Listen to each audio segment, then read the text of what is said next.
CBI मामले पर मनीष सिसोदिया की जमानत पर राउज एवेन्यू कोर्ट में सुनवाई हुई। सीबीआई ने कोर्ट को सिलसिलेवार तरीके से मनीष सिसोदिया की तरफ से की गई गड़बड़ियों की जानकारी दी और कहा कि अगर इसे जमानत दी गई तो ये अपने संपर्कों से गवाहों और सबूतों के साथ छेड़छाड़ कर सकते हैं।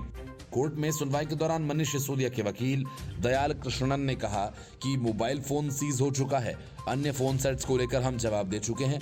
हमारी अपील है कि अब जमानत पर रिहाई का आदेश दिया जाए। वहीं उन्होंने सीबीआई की जांच पर भी सवाल उठाया। उन्होंने कहा कि सीबीआई कानून के दायरे में काम नहीं कर रही है।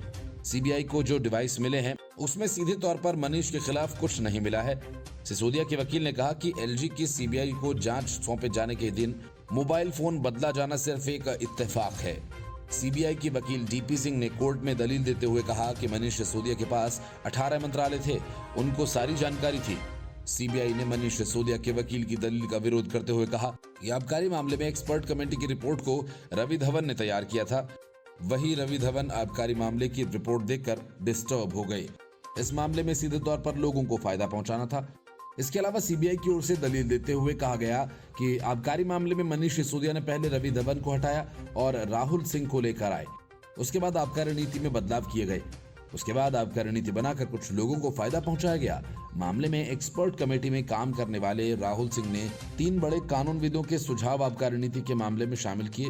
वह फाइल गायब कर दी गई और उसके बाद मनीष सिसोदिया ने राहुल सिंह को हटा दिया और फिर संजय गोयल को लाया गया। संजय गोयल ने लीगल ओपिनियन को एक्सपर्ट कमेटी की रिपोर्ट में शामिल नहीं किया और फाइल को आगे बढ़ा दिया। डीपी सिंह ने कोर्ट में कहा, इस पॉलिसी पर जब फैसला लिया गया तो मिनट्स ऑफ मीटिंग भी नहीं है। इस पर जज ने पूछा कि कैबिनेट नोट पूरी प्रोफाइल ट्रेस नहीं हुई, तो डीपी सिंह ने जवाब देते हुए कहा कि इस तरह की कोई फाइल मौजूद नहीं है।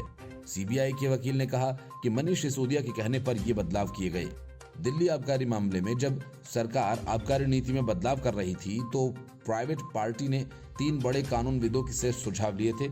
इसमें पूर्व chief justice of India Ranjan Gogoi, पूर्व चीफ जस्टिस ऑफ इंडिया के.जी. बालाकृष्णन और पूर्व अटॉर्नी जनरल मुकुल रोहतगी शामिल हैं।